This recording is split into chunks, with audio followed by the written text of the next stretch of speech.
Hai, salut! Bă, da, știu, nu mă criticați, nu am postat când trebuie.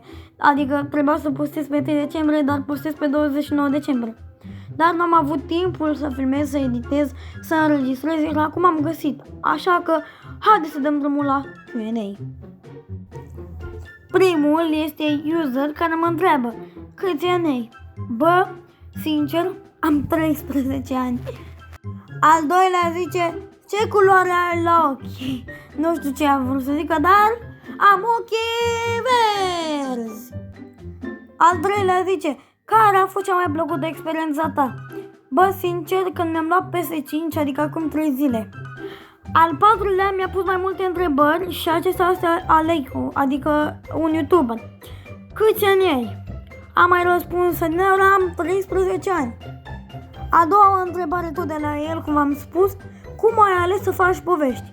E bine, de la Jimmy m-a făcut să aleg acest tip de canal de YouTube.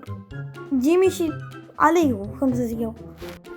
Iar ultima întrebare de la acest băiat zice așa, îți place să faci povești?